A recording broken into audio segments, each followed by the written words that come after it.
America's once top-secret drone campaign is slowly emerging into the open.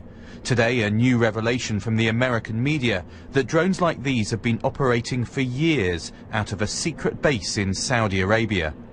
Their target is members of this group, Al-Qaeda, in the Arabian Peninsula, based in neighbouring Yemen, and which Saudi Arabia has long been working with the US to fight, partly because many of its members come from Saudi. The pace of drone strikes against the group has been growing rapidly in recent years. American officials said the first time the CIA used the Saudi base was to kill this man, Anwar al-Awlaki, in September 2011. That killing remains controversial since al-Awlaki was a US citizen. Supporters say strikes like this have seriously damaged al-Qaeda's ability to plan attacks. But critics say they're of questionable legality and that they cause too many civilian casualties and alienate local populations. Tomorrow, John Brennan will have to answer questions before Congress in his confirmation hearing for CIA director. The legality and effectiveness of drone strikes is likely to be high on the agenda, especially after a memo was leaked outlining the legal arguments in favour of strikes.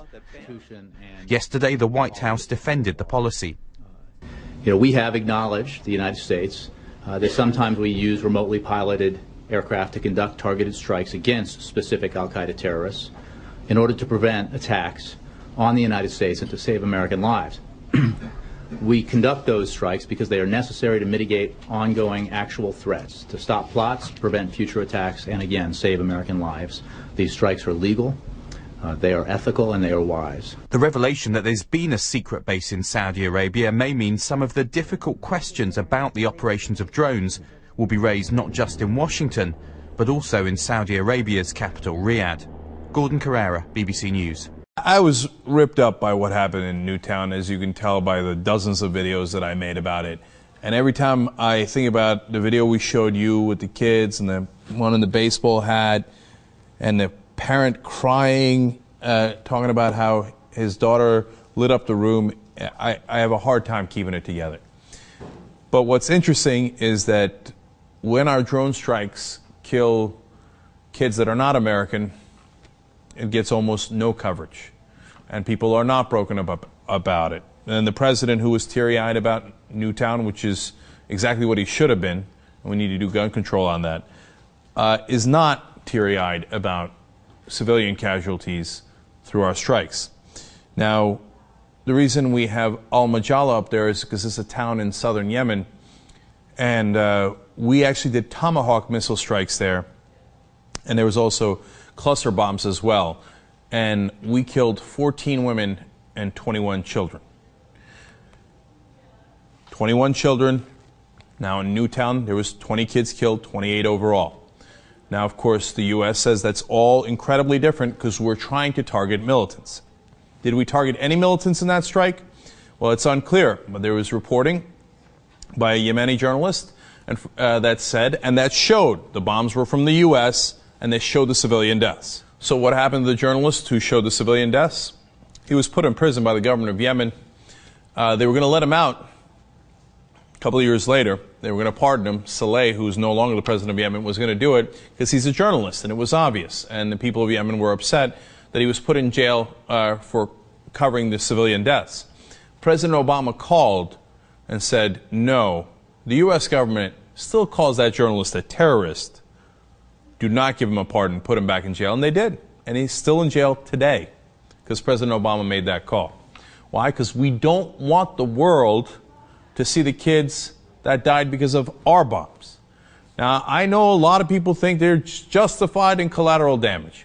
But at least see the kids first, as we did in the Newtown massacre, before you make that decision.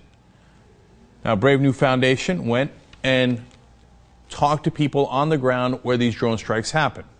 Now, a lot of these victims are from Pakistan, Yemen, Somalia, etc. They're not all from Al-Majala. In fact, Al-Majala, as I told you, was a Tomahawk cruise missile strike. But look at the different drone strikes that have killed those kids throughout the world.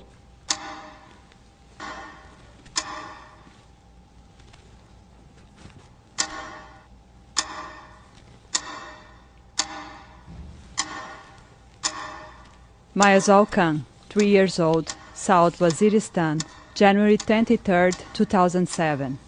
Noor Said, 8 years old, South Waziristan, February 14th. This is one of the most precise weapons that we have in Naeem our arsenal. Ullah, 10 years old, North Waziristan. Our counterterrorism efforts have been exceptionally surgical and exceptionally targeted.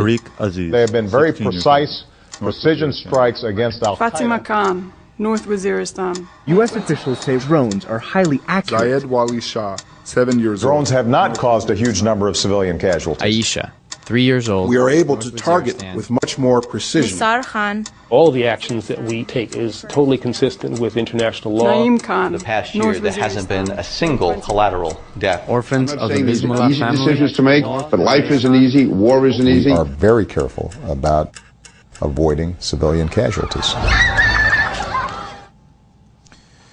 So when we say that the kids were not killed and there was no civilian casualties, we are indisputably lying based on reporting, based on international groups that have gone on the ground and seen the dead kids that you just saw.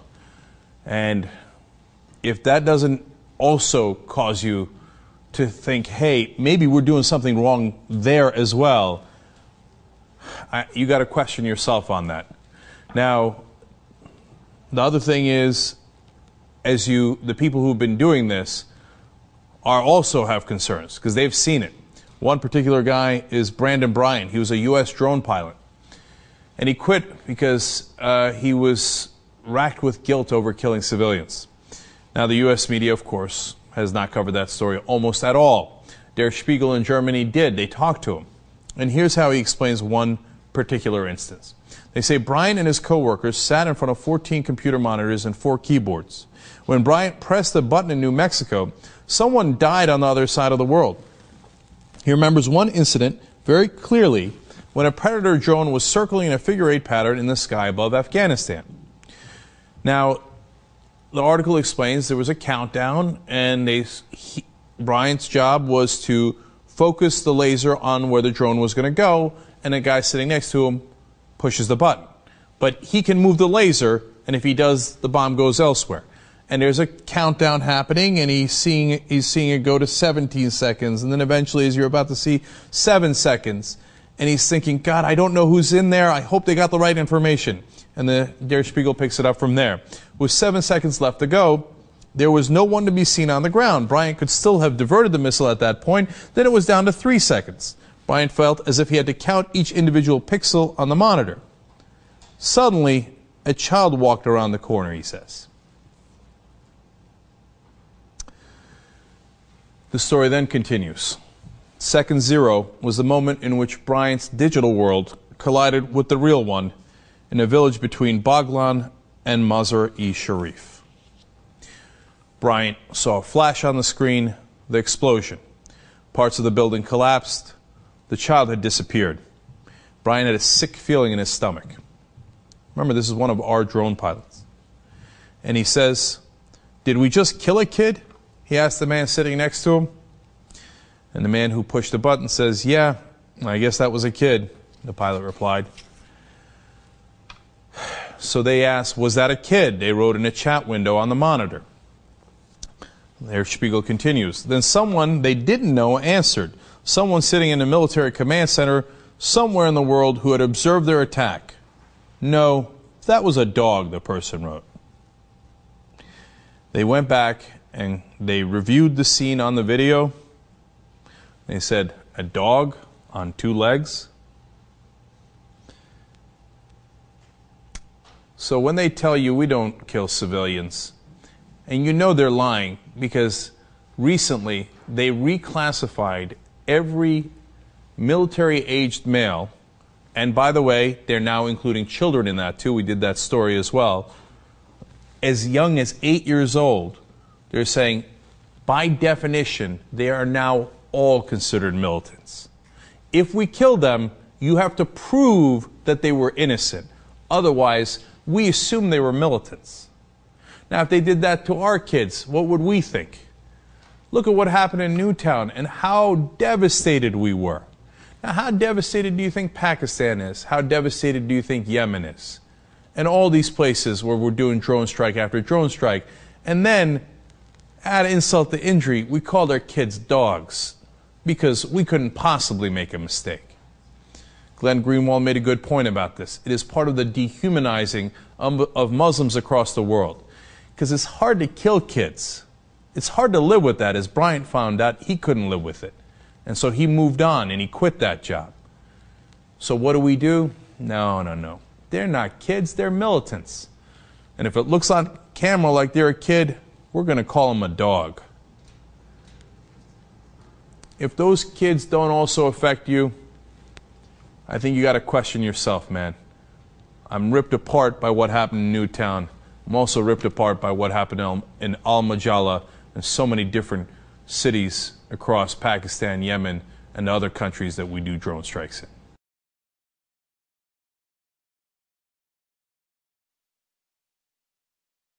A U.S. report has revealed that the campaign of assassination drone attacks in Pakistan's northwestern tribal belt is terrorizing civilians 24 hours a day and breeding bitter anti-American sentiment.